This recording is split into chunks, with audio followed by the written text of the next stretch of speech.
Vivimos en un mundo complejo, lleno de violencia y en apariencia sin esperanza. Aunque la complejidad y la violencia persistan, la esperanza existe. La Biblia nos enseña a alzar la voz por aquellos que no pueden hacerlo. Entonces, ¿por qué no levantar la voz del Señor por quienes sabemos que están sufriendo? Conversemos.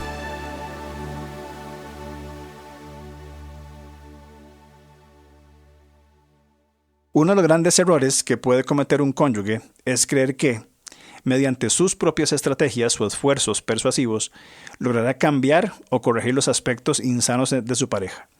En el otro extremo, hay quienes al sentirse incapaces de influir en el gran intelecto del otro, asumen que no tienen ningún rol en la recuperación de un matrimonio conflictivo.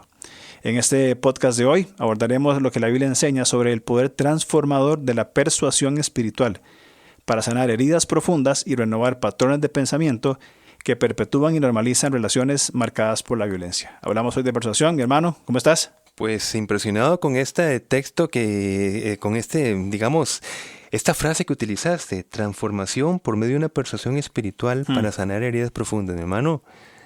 Es la esencia de lo que queremos vivir primero y después compartir con otros. Pues bueno, gracias a Dios que podemos hablar de este tema. Sí. Y empecemos hablando de lo que es persuadir, ¿no? Uh-huh.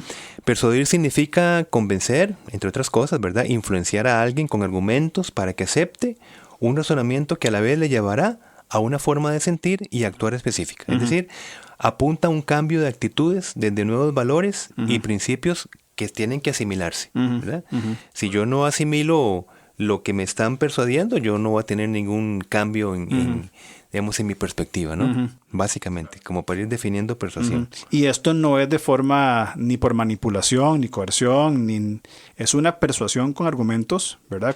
Sí. ¿Verdad? Claro. Sólidos, ¿verdad? Que pasen por encima de mis propios argumentos. Claro, o sea, sí, exactamente. Es el derecho a decir, ok, mira, yo esto no lo he escuchado y qué interesante, sí. ¿Verdad? Uh-huh. Un modelo de persuasión lo vemos en el llamado misional del apóstol Pablo, siervo de Dios, con un gran celo por la transformación del pensamiento. Y no es porque yo pienso así, no es porque es la forma de Pablo, es para que comprueben y vivan la voluntad de Dios, Romanos 12:2. Claro. Entonces, añado a lo que vos decías, es el hecho de, no es porque se me antoja, es porque van a comprobar que hay una vida superior en Cristo. Claro, o sea, una persuasión con propósito. Con un sentido, digamos, muy por encima de cualquier otro sentido filosófico, etcétera, y ideológico. Bueno, y recordemos que en el segundo viaje misionero de Pablo, él llega a regiones donde la retórica, ese convencer con el uso de las palabras, ¿verdad? Era todo un arte, era todo un ejercicio, ¿verdad? Muy admirado, ¿verdad? Y por ejemplo, Corinto era una ciudad que estaba acostumbrada a evaluar discursos persuasivos. Y estamos en el marco misional de Pablo. ¿Y por qué esto? ¿Por qué esto es importante? Es importante porque el pecado del corazón en un maltratador le mantiene en una forma de pensar disfuncional. Es decir, este abusador piensa que tiene derechos y privilegios exclusivos en la relación y que los va a lograr si mantiene el control por medio de la amenaza y por medio del miedo en la víctima. Entonces, es importante porque hay una forma de pensar totalmente disfuncional. Entonces, podríamos decir hasta el momento que es importante que un maltratador sea persuadido. Correcto, o sea, sí. En términos generales. Y ya vamos a hablar cómo, ¿verdad? Sí. Pero nada más como para estar de acuerdo es como la persuasión se trata de colocar nuevos valores, nuevas perspectivas. Si es una persona que se mantiene en una relación disfuncional de maltrato que hace mucho daño, me parece entonces que a esta línea tenemos la necesidad de persuadir una línea que hace mucho daño, que no está bien, ¿verdad? Claro. Ahora, vamos por aquí porque luego vamos a decir cómo persuadieron a un maltratador. Eso es lo que iba a decir, ¿verdad? En términos generales, se trata de persuadir con argumentos a un abusador. Ahora, el cómo es lo que es sumamente importante. Claro.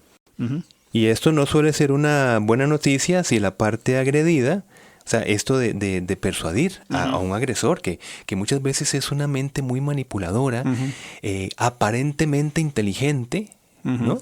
Que donde la parte víctima va a decir, bueno, yo no alcanzo el poder, digamos, enfrentarlo con las palabras. Yo me quedo siempre sin palabras. Tiene esa habilidad de dejarme sin nada que decir, con argumentos supuestamente tan sólidos, esa sensación de decir, yo no puedo discutir con esa persona. Siempre es mejor que yo, claro, en esa línea, ¿no? Entonces, esto puede ser desalentador si la parte agredida no cuenta, digamos, con las técnicas persuasivas y con esas capacidades para lograr convencer con argumentos los contraargumentos del maltratador, que es la dinámica que se hacía en estas regiones macedonias, en Corinto y demás, que ganaba el que tuviera una mejor retórica y que tuviera esa habilidad para ganar en palabras, en simples argumentos y palabras. Humanos. ¿Verdad? Sí, humanos. Por eso es que te digo de que es desalentador decir, bueno, hay que enfrentar con persuasión la posición de un agresor o de una agresora. Y dice, pues hasta aquí llegué porque no tengo esa retórica, esa facilidad de palabra, esa, ¿verdad? Correcto. Totalmente de acuerdo. Puede ser muy, muy frustrante. Ahora, la buena noticia es que así como Pablo no se valió de estrategias humanas para persuadir a los no creyentes, de hecho, cuando llegó a Corinto, él dijo con debilidad y temor y temblor, llegué a este lugar, ¿verdad? Que era todo lo contrario a la imagen de un orador que tenía que dar para que su mensaje fuera tomado en cuenta, ¿verdad? Pablo llegó a Corinto, se presentó, fue a los lugares donde estaban estas personas, buscó los caminos que tenía que encontrar, fuera en una sinagoga, en una plaza, en una escuela, en el Areópago, pero no fue con argumento humano, claro, sino que se presentó en estos lugares desde otras perspectivas. Claro. Y esa perspectiva, imagínate qué contradictorio a alguien que era en ese tiempo evaluado según no solamente lo que decía, sino su imagen, porque todo formaba parte del discurso, no solamente lo que se decía, sino de quién venía ese discurso. Ya tenía una primera percepción de decir, bueno, esta persona se ve que es una persona con, ¿verdad? Con una gran fortaleza, un gran argumento con lo que dice, y todo lo contrario a Pablo. Claro. De hecho, en 1 Corintios 2:3, en Nueva Versión Internacional, dice Pablo, me presenté ante ustedes con tanta debilidad que temblaba de miedo. Repito, imaginémonos el cuadro. En una sociedad que amaba la fuerza del exponente y ver una persona que temblaba de miedo para dar un mensaje persuasivo. Totalmente contrario. Y temblaba de miedo, mi hermano. Aquí está el punto. Es un estado emocional con que muchas víctimas pueden identificarse cuando pretenden confrontar a su agresor y sus, pongo comillas, brillantes argumentos que justifican sus maltratos. Claro. Entonces, hacemos una vinculación de ese Pablo que tenía una persuasión del poder del Espíritu, ¿verdad? En un estado emocional que podría coincidir con una víctima. Tiemblo de miedo. Porque yo no tengo el argumento retórico para enfrentarme a mi maltratador, básicamente. Sí, no tiene ese argumento humano, filosófico, pero tiene claro qué es lo que tiene que hablar. Es decir, como vos decís, de hecho creo que en alguna carta de los Corintios, Pablo dice, los corintios pensaban o decían algo así como que las cartas son fuertes y directas, ¿verdad? En la segunda carta. En la segunda, sí, pero su apariencia es débil. Sí, ¿verdad? sí. O sea, no es lo que esperábamos, ¿verdad? Diferente a una carta. Sí. Pero Pablo cuando fue, y yo creo que ese es el punto clave de este concepto de la persuasión, cuando llega Pablo a Corinto, e igual aplica para una persona en una condición de violencia doméstica, es que no es hablar, y leo literalmente, no les hablé ni les prediqué con palabras sabias y elocuentes, sino con demostración del poder del Espíritu, para que la fe de ustedes no dependiera de la sabiduría humana, sino del poder.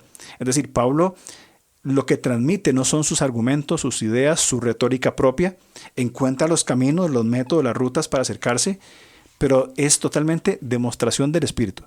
Y es en lo que la víctima tendría que comenzar a aprender a caminar para persuadir por medio, como hablamos al principio, por medio de una transformación espiritual en la mente de un abusador. Sí. Bueno, y ya se nos habla entonces de una poderosa persuasión espiritual que no es humana. Ahora la pregunta es, ¿qué significa esto? Porque yo podría relacionar demostración del poder del espíritu con un estado emocional, con hablar de una manera específica. No, y eso todavía sigue siendo retórica, sigue siendo homilética. No es eso. ¿Qué significa persuasión espiritual? Una persuasión cuyos argumentos no vienen de sabiduría humana, sino fundamentada en la obra y persona de Jesucristo. O sea, lo que hizo Pablo fue transmitir la fidelidad de la esperanza de un mensaje de transformación en Jesucristo, donde incluye la vida de Jesucristo, el pecado que habita en el pecador, la justificación del pecador, la consolidación de ese mensaje por medio de la resurrección de Jesucristo, es decir, que en Jesucristo tenemos nuestro Salvador y que es posible toda transformación desde nuestras heridas. Por aquí vamos en el punto. O sea, como una esposa, si fuera el caso, va a ser instrumento de Dios, de persuasión espiritual. ¿Qué es lo que tiene que decir? Vuelvo a recapitular rápido. No es decir, tengo que llevar un curso de retórica para enfrentarme con una persona a la que todavía no me he enfrentado en palabras. No es eso.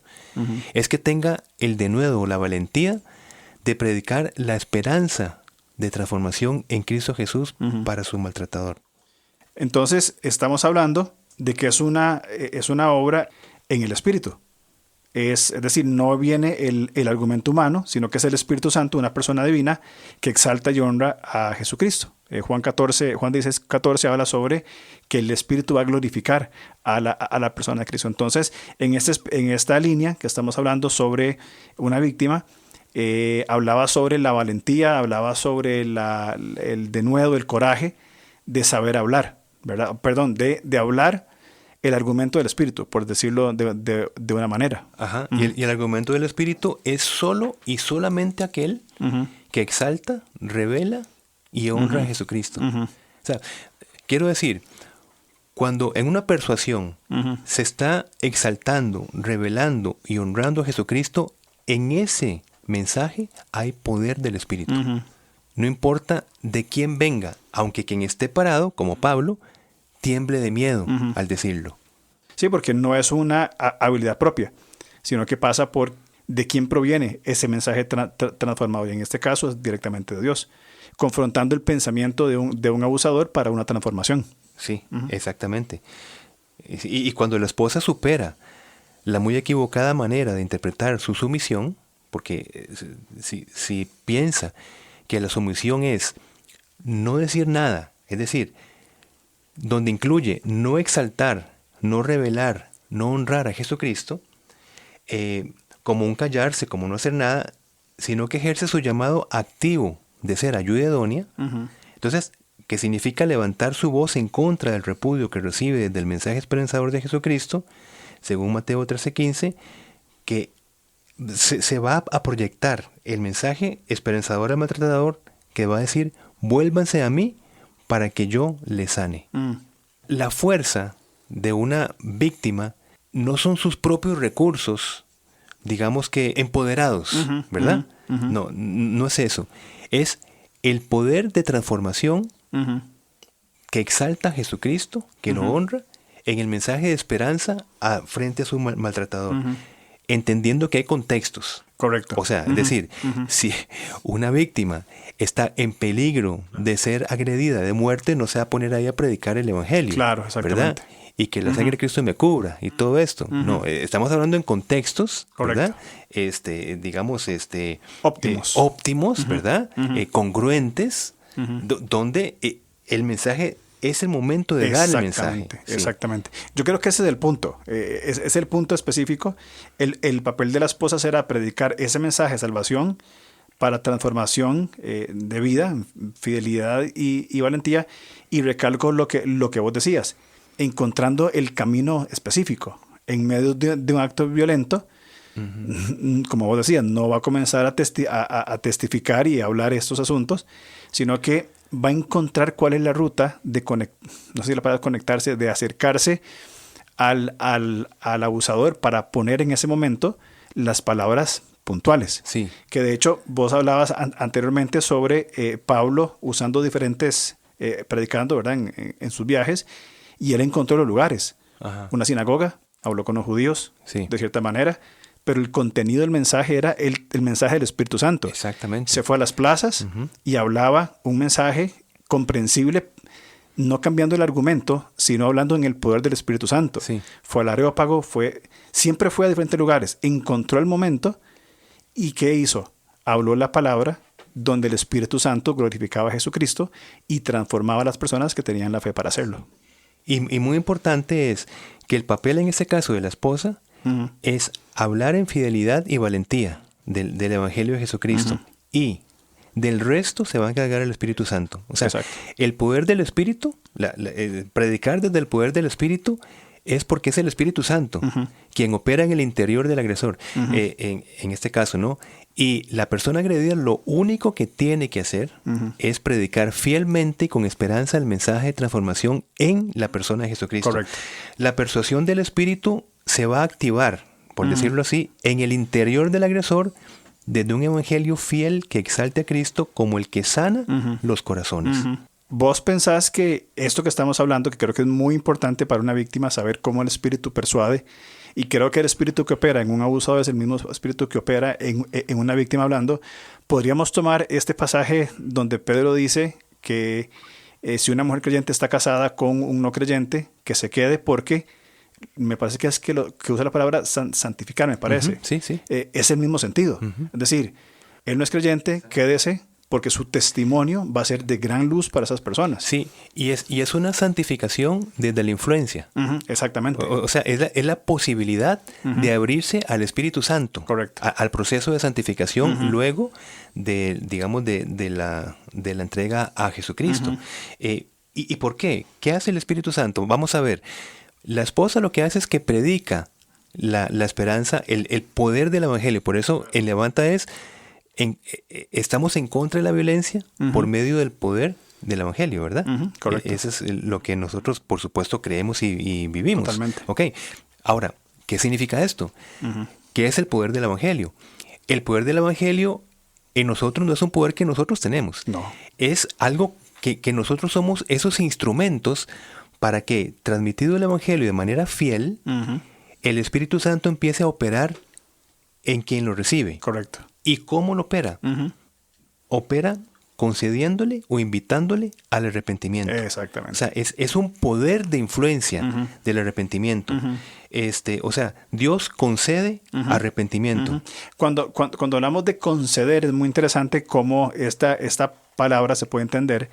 Se refiere a dar una oportunidad, otorgar una oportunidad, abrir el camino. Es decir, cuando la víctima confronta a su victimario, para usar palabras, digamos, más comprensibles, le está dando la oportunidad al agresor de un arrepentimiento. Por el espíritu que opera en él, luego de predicar el Evangelio. ¿Sí? Correcto, el mismo espíritu que da la valentía y la firmeza a la víctima a la hora de hablar, es el mismo espíritu que va a operar en este abusador. Exactamente. Ahí entra la dureza o la sensibilidad de un abusador, de decir, mira, yo creo que sigue o sigue cerrado en su no, y no hay una persuasión debido a la dureza. No significa forzar o garantizar una respuesta. Bien, algunos van a responder y otros no, pero es un asunto del espíritu. Sí, sí, bien, eso es importantísimo. Ese verbo didomi, conceder, ¿verdad? Dios concede arrepentimiento, bien, o sea, abre una oportunidad. Y como bien estás diciendo, no fuerza o garantiza que la operación del Espíritu Santo, ya la otra persona que lo escucha, ya listo, va a abrirse el arrepentimiento. Lo invita porque claro. Así es como opera Dios. De hecho, Dios desde Génesis 1, los verbos que se utilizan para sea la luz, sepárense, únanse, todos estos verbos están en un modo que es siempre invitación. Por supuesto, Dios es el soberano, claro. Pero la forma del verbo hebreo es invitar a la creación a ser. A venir, a separarse, etcétera, dando el margen de lo que son las relaciones de Dios con su creación. Exacto. Es una invitación, no forzosa, claro. Una invitación al amor, como es el amor.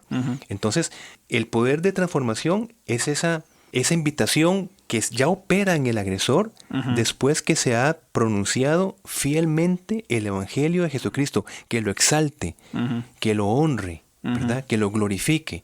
Así se activa el poder del Espíritu en el interior de quien escucha. Claro.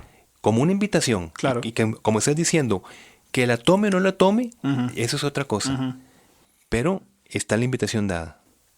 Y esto no garantiza que todo saldrá bien. Sí. Creo que lo mencionamos anteriormente. Pablo también escribe más adelante Pedro va a escribir más adelante en 1 Pedro 3:14. Dice, pero aun si sufren por hacer lo correcto, Dios va a recompensarlos. Así que no se preocupen ni tengan miedo a las amenazas. En cambio, adoren a Cristo como el Señor de su vida. 1 Pedro 3:14 y 15 en la Nueva Traducción Viviente. Es más, agrego, sigue guiando acerca de la forma de compartir esta esperanza en el versículo 16, diciendo, háganlo con humildad y con respeto. Esas son las estrategias para poner la palabra y que el Espíritu conceda esta oportunidad, este arrepentimiento al abusador y que proceda, Dios, así sea, ¿verdad? Que quisiera proceder en un arrepentimiento. Claro, eso es importantísimo. Como bien estás diciendo, predicar fielmente el Evangelio, la operación del Espíritu Santo, todo esto, uno diría, bueno, 1 más 1 es igual a 2. Pues no, puede ser que a pesar de todo este regalo de la gracia y de la transformación puede ser desestimado por un corazón endurecido, ¿verdad? Claro. Pero como estás diciendo, la persona sufrirá haciendo lo que tiene que hacer. Y desde la forma, pronunciar el Evangelio con humildad y respeto, como estás diciendo. Y seguimos insistiendo en la buena noticia que tiene una esposa que se ve a sí misma como débil o incapaz de hacer algo en contra de la normalización del maltrato en su relación. Porque Jesús le dijo a Pablo, mi poder se perfecciona en la debilidad. 2 Corintios 12:9. Entonces, si una esposa dice, tengo miedo porque me veo incapaz de hacerlo, el poder de Dios se perfecciona en esa debilidad. Y bendito Dios por reconocer nuestra debilidad. Exactamente. Eso es una ganancia total cuando reconocemos nuestra debilidad. Esta predicación creo que es en todo sentido, verbal, vivencial, relacional, es mostrar a Cristo en las relaciones en este caso con el abusador, ¿verdad? No solamente hablarlo, sino también vivirlo y permitir que el Espíritu Santo pues sea quien persuada. Entonces, para ir concluyendo, ¿qué hacemos? ¿Cuál es la respuesta de persuasión del Espíritu? Evidentemente parte de anunciar con fidelidad y valentía la esperanza en Jesús para, según Lucas, la sanación de los quebrantados. Este mensaje dicho con temor, con amor, con temblor, como decía Pablo, este mensaje vivido, experimental, va a activar una poderosa persuasión espiritual, por supuesto, en el corazón del agresor que está sujeto, esclavizado a sus propios pensamientos. Esta persuasión no necesita más que la debilidad argumentativa humana de la esposa. Es definitivamente algo totalmente nuevo, esperanzador, saber cuál es la respuesta de una víctima que no está sola a sus herramientas, habilidades, sino al espíritu que convence. Es un alivio, claro que sí, porque ya importante entender esto, ¿no? Desde el principio estamos aclarando que el poder de transformación no viene desde una preparación retórica en la persona. No es convencer a la persona desde los argumentos de quien habla.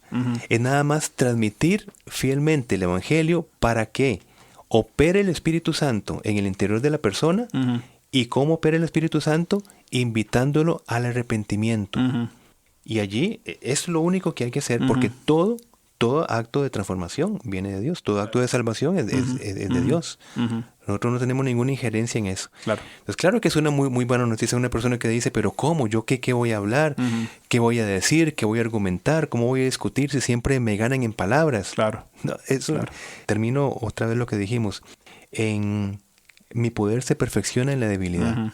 Ese es el sentido general, principal, ¿verdad? De todo el tema.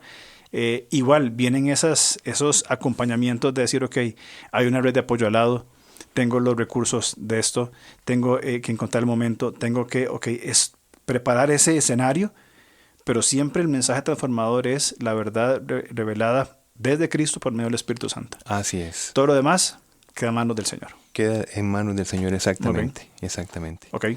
Bueno, que es un buen tema, ¿verdad? Sí, interesante. Sí. Así que bueno, terminamos por hoy y seguimos la otra semana. Claro que sí. Muy bien.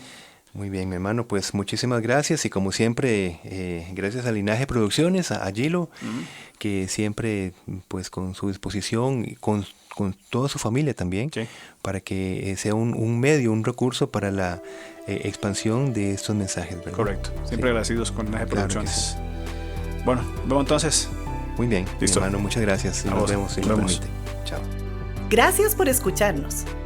Estamos listos para seguir conversando a través de nuestras redes sociales.